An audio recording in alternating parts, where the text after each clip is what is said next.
Ok, chicos y chicas, bueno, hoy vamos a trabajar el círculo trigonométrico y vamos a ver cómo este circulito de aquí nos va a ayudar en todas las razones trigonométricas y todo lo que tiene que ver con triángulos, ángulos y demás. Ok, entonces voy a hacer primero, aquí esto más grande, el círculo trigonométrico, que es este que tenemos acá, está dividido en 4 secciones, que nosotros lo llamamos cuadrantes. Entonces, esto mide 0 grados, este mide 90 grados, este mide 180 y este mide 270 grados. Y completando una vuelta, tendríamos acá 360 grados. Pero bueno, eso lo podemos medir a favor de las manecillas del reloj, o sea, para allá, una vuelta, o lo podemos medir en contra de las manecillas del reloj, al revés. Lo podemos medir a favor de las manecillas del reloj, que sería esta flecha de aquí, o en contra de las manecillas del reloj. ¿Ok? Cuando lo medimos en contra, estamos haciéndolo de manera positiva, o sea, los ángulos van a ser positivos. Y cuando lo medimos a favor de las manecillas del reloj, ya no dije nada, es negativo. ¿Ok? Entonces, ejemplo, nos pueden dar, bueno, cada cuadrante tiene un nombre, entonces vamos a ponerle un nombre por aquí. Este es el primer cuadrante, este es el segundo cuadrante, este es el tercer cuadrante y este es el cuarto cuadrante. ¿Ok? Para poder ubicarnos mejor. Digamos que tenemos una línea, entonces vamos a tener una línea o un vector en cualquier dirección. Digamos que lo tenemos en esta dirección. ¿Ok? Este es el vector. Entonces, ¿qué necesitamos nosotros de este vector o qué es lo que nos van a preguntar? Dos cosas principalmente. Una sería la medida de este vector, o sea, cuánto mide este vector. Y otra cosa es el ángulo con el que se movió este vector. O sea, esto de aquí, vamos a ponerle alfa. Les recuerdo que los ángulos los medimos siempre desde el eje X. Este es el eje X, el que está en horizontal. Y lo medimos del eje para allá. O sea que si la línea la tenemos en el tercer cuadrante, entonces habría que medirlo de aquí hasta donde llegue en el tercer cuadrante, o en el segundo o en el cuarto. ¿Ok? Pero bueno, vamos a tener la pregunta de cuánto mide el vector y cuánto mide el ángulo. A la medida del vector, al vector, o a la hipotenusa en este caso, le asociamos la magnitud, esa medida. Y al ángulo le vamos a asociar la dirección. ¿Ok? Tenemos 4 direcciones según los puntos cardinales: norte, sur, este, oeste. Tenemos noreste, toda esta sección, noroeste, toda esta sección, suroeste, toda esta sección y sureste, toda esta sección. En este caso, como el de nosotros va hacia ese lado, se dirige al noreste. Pero hay que saber cuál es la apertura con la que se mueve ese ángulo hacia el noreste. Es una cuestión de ubicación, digamos. Entonces, bueno, vamos a ver qué es lo que pasa por aquí. Tenemos lo siguiente. Cuando tenemos un vector, siempre tenemos dos coordenadas, una que está en X y otra que está en Y. O sea, básicamente sería cuánto se ha movido este vector en esta dirección de acá, que es la X, y cuánto se ha movido hacia arriba, que es la Y. Pero esta Y nunca la asociamos al eje Y así, o sea, nunca la dibujamos acá, sino que la dibujamos en este sentido, para que sea más fácil de ubicar un triángulo rectángulo. Entonces, bueno, tenemos aquí el triángulo rectángulo, X y Y. Voy a borrar esta Y que quedó todo horrible. Ahora sí. Ok. Independientemente de donde estemos, el triángulo rectángulo va a estar pegado, digamos acá, al eje X. Nunca vamos a trabajar, digamos, puedo yo dibujarlo acá y hacer un triángulo rectángulo pegado al eje Y, pero nunca voy a trabajar con este, porque mis ángulos de referencia van a estar pegados al eje X. O sea, este ángulo no me va a servir como ángulo de referencia. Ok. Entonces, voy a quitarlo para que no se confundan. Y bueno, aquí, combinando la X y la Y, tenemos un punto. Este punto es un punto de coordenadas X, Y, que si estamos en el primer cuadrante, los dos son positivos. Si estamos en el segundo cuadrante, la X como está a la izquierda es negativa, la Y como está hacia arriba es positiva.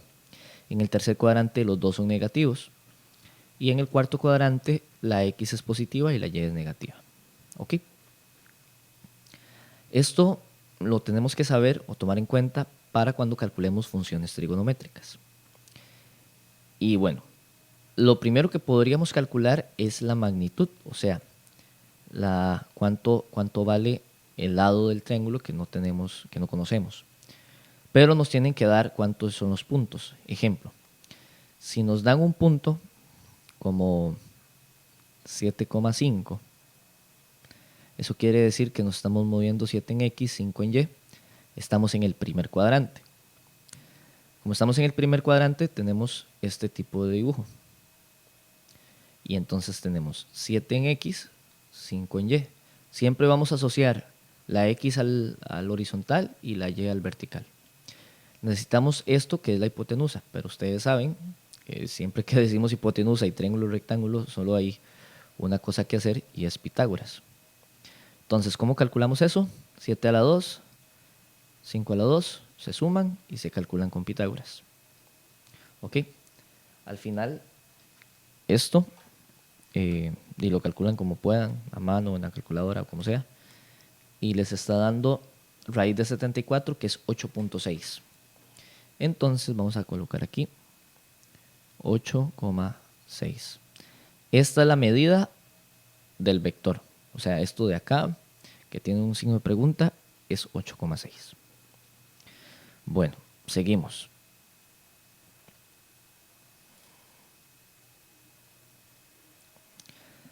Ahora necesitamos calcular la medida para el ángulo. Pero para la medida del ángulo, primero necesitamos conocer tres funciones trigonométricas. Entonces voy a poner aquí funciones trigonométricas. Ok, a nosotros nos dicen que existen tres funciones trigonométricas: seno del ángulo, coseno del ángulo y tangente del ángulo. Pero a veces no nos explican qué significan. Entonces vamos a explicar. Ok, suponiendo, voy a explicarlo por aquí. Suponiendo que tenemos un triángulo de esta manera, cuyos lados miden 5, no 5 no, voy a hacerlo diferente. Cuyos lados miden 4,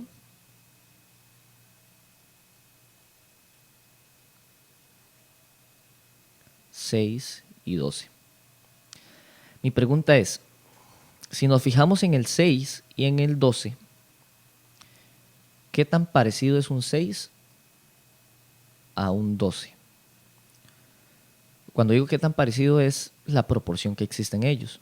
O sea, el 6 se parece un 50% al 12 porque es la mitad. ¿Ok? ¿Cuánto se parece el 4 al 12? El 4 se parece un 33% aproximado al 12 porque es la tercera parte de 12. ¿Y cuánto se parece el 6 al 4 o el 4 al 6 dependiendo del ángulo que estemos trabajando? ¿Ok? En este caso, si trabajamos con este ángulo, estamos comparando el 6 con el 12, el 4 con el 12 y el 6 siempre vamos a comparar el del frente con el de la par. Entonces 6 con 4. 6 es más que un 4, o sea, supera el 4 en porcentaje, o sea, es más del 100%. Entonces, cuando nosotros hacemos la división, es el 100% y la mitad de la mitad. Espero no confundirlos con esto. ¿Okay? Se parecen un 150%, porque es 4 y lo superan el doble, o sea, en el 2. Entonces 150. Para no confundirlos con esto, ustedes nada más hacen la división. Esto da 0.5, esto da 0.33 y esto da 1.5. Eso significan las relaciones de seno, coseno y tangente. O sea, qué tan parecido es un lado respecto al otro, dependiendo de la dirección con la que lo estemos trabajando. Entonces, bueno, sigamos con el ejemplo que teníamos por acá. Si yo tengo seno, coseno y tangente, primero necesito definir cómo vamos a trabajar seno, coseno y tangente. Y para eso les traigo una palabra, que esa palabra es so, ka, toa. Suena extraño, pero es la mejor manera de acordarse. ¿Por qué? Porque si yo escribo la palabra so, quiere decir que seno, esto es seno es opuesto y la hipotenusa. Entonces, en un triángulo, y ya tenemos el ángulo acá, la hipotenusa siempre es la parte más grande, digamos el lado más largo, y el opuesto es el que está enfrente del ángulo. Entonces aquí tenemos opuesto. Y también hay otra A por aquí que se llama adyacente, o sea, es el ladito que está pegado aquí al ángulo. ¿Ok? De esa manera nos acordamos de cuáles son las razones trigonométricas o cómo las podemos aplicar. Entonces vamos a aplicarlas por aquí. Ok, seno del triángulo que yo tengo acá abajo. El ángulo les recuerdo que es este. Entonces, opuesto. El lado opuesto a ese ángulo es 5. Entonces necesitamos poner 5. Y la hipotenusa es la que acabamos de encontrar, 8.6. En ese caso, nosotros pensando en lo que yo acabo de explicar, 5 dividido entre 8.6, ¿qué tanto se parece un 5 a un 8.6 o a un 9? Es un poquito más de la mitad. Entonces, deberíamos tener un porcentaje mayor que la mitad. Si lo hacemos con la calculadora o como quieran, 5 dividido entre 8.6 es 0.58. O sea, ¿qué tan parecidos son esos lados? Se parecen en un 58%. Ok, coseno. Si ya usamos so, vamos con K. Coseno es adyacente con hipotenusa. El adyacente es 7 y la hipotenusa es 8.6. Esto nos daría 7 dividido entre 8.6. 7 se parece un poco más a 8.6, entonces tiene que dar más grande. 0.81. ¿Ok? Esa es la relación que hay entre los lados. Y la tangente es el opuesto y el adyacente. O en el orden que lo estamos escribiendo, los primeros dos numeradores. O sea, 5 y 7. ¿Qué tanto se parece un 5 con 7? Es más de la mitad. 5 dividido entre 7, 0.71. De esta manera obtenemos las razones trigonométricas. Pero hay que tener cuidado cuando yo voy a responder las razones trigonométricas y nos vamos a devolver al círculo, porque aquí está lo importante. Ejemplo, si yo tengo este triángulo de aquí, los dos valores de X y de Y son positivos. Entonces no importa en qué lugar esté de 0 a 90, todos los valores son positivos. Entonces aquí todas las razones trigonométricas son positivas. Cuando nos pasamos al segundo cuadrante, resulta que tenemos valores de x y de y, pero es que las x son negativas. Entonces necesitamos acomodar un poco los valores de las funciones seno, coseno y tangente. Para no entrar en tanto detalle, lo único que hay que saber de aquí es que el seno es el único valor que va a quedar positivo y los demás vamos a ponerlos negativos. ¿Qué significa eso? Significa que si estamos en el segundo cuadrante, yo acabo de decir que seno es positivo, es el único positivo. Entonces, cuando yo doy la respuesta de esto, si está en el segundo cuadrante, el seno es positivo y los otros obligado tienen que ser negativos. ¿Ok? ¿Por qué? Porque en este caso, el 7, no, mentira, el 7 no, ay, ya me perdí, voy a fijarme de nuevo. Sí, el 7 que es el x, el 7 tiene un valor negativo aquí, tiene un valor negativo aquí. Obviamente, si hago esta división va a dar negativo y si hago esta división va a dar negativo. ¿Ok? Pero para no estar escribiendo tantos negativos, nada más recordamos esta ley, digamos que en el segundo el seno es positivo. Pero bueno, no era necesariamente en este caso porque lo que tenemos es un ángulo en el primer cuadrante, que yo dije que en el primer cuadrante todos son positivos. ¿Qué pasa en los demás cuadrantes? Bueno, en el primero son todos, en el segundo es seno, en el tercero es coseno, no mentira, en el tercero es tangente,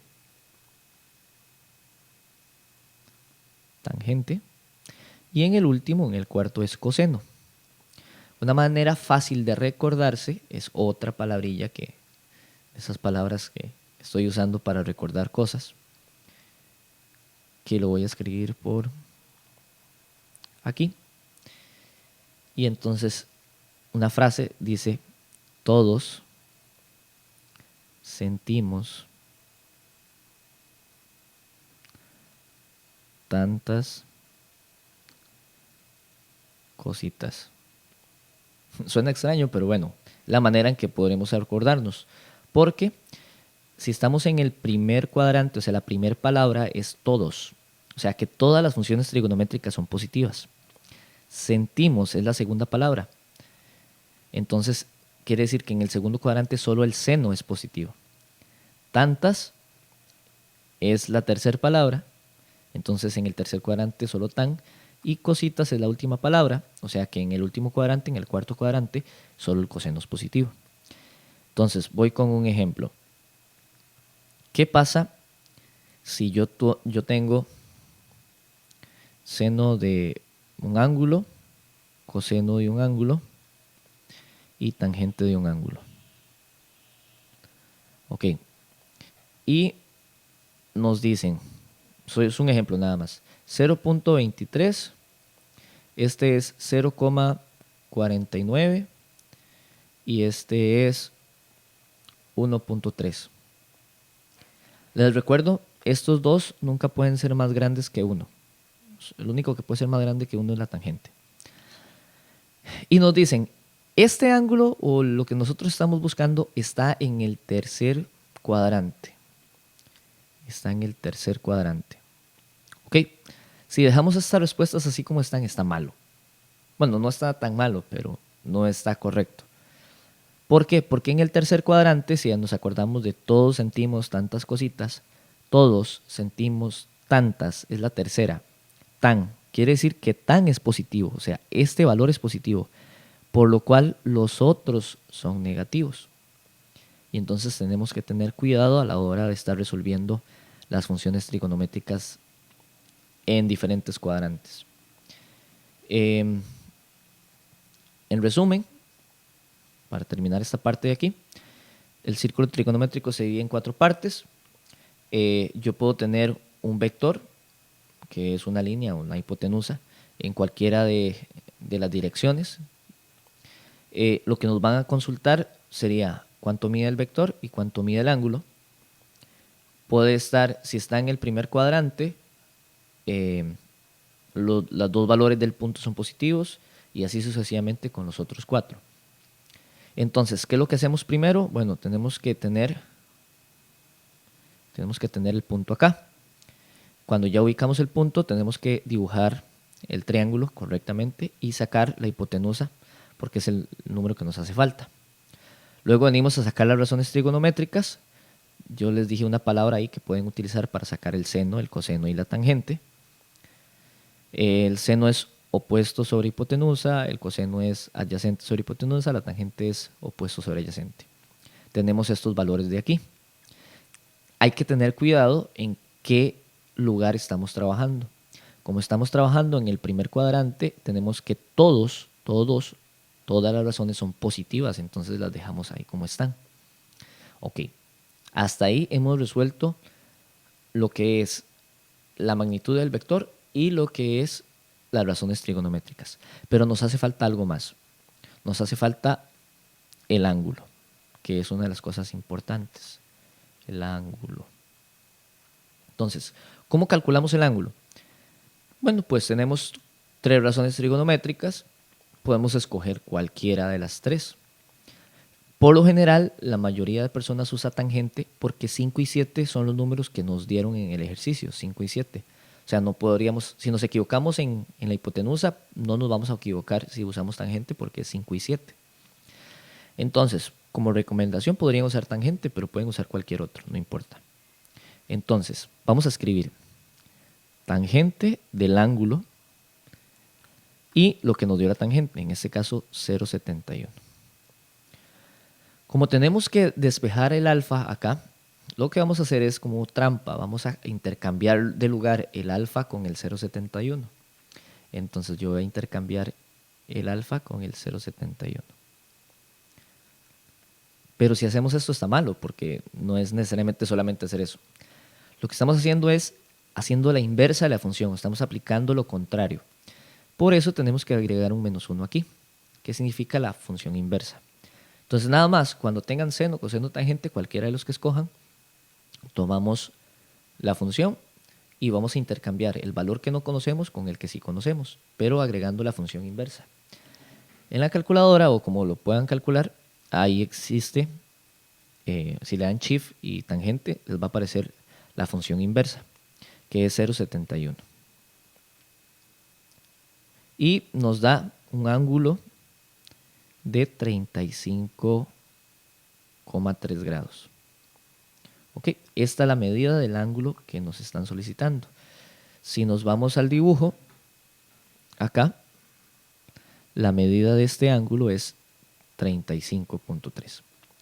Hay que tener cuidado o hay que tomar en cuenta las medidas porque siempre nos va a dar ángulos de referencia, o sea, entre 0 y 90.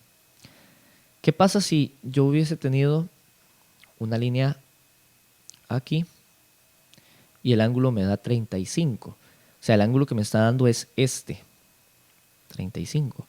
Pero la pregunta es cuánto mide el ángulo total, o sea, el ángulo desde aquí, desde 0 hasta la línea.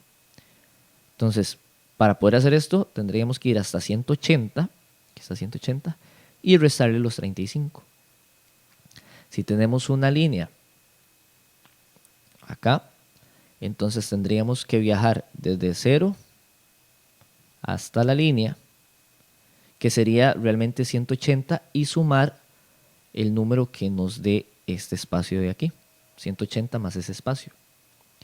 Algunas personas dicen que es más fácil tomar este ángulo y restárselo a 270, pero es que nunca estamos trabajando con ángulos que están pegados aquí en el eje Y, o sea, no estamos trabajando con eso. Se puede hacer, pero por cuestiones de práctica y poder dejar todo en una misma forma de resolverlo, entonces vamos a tomar en cuenta solo los ángulos que están pegados al eje X. ¿Ok? Entonces, al final logramos resolver cuánto era la magnitud del vector y cuánto era la medida del ángulo con estos pasos. Y listo.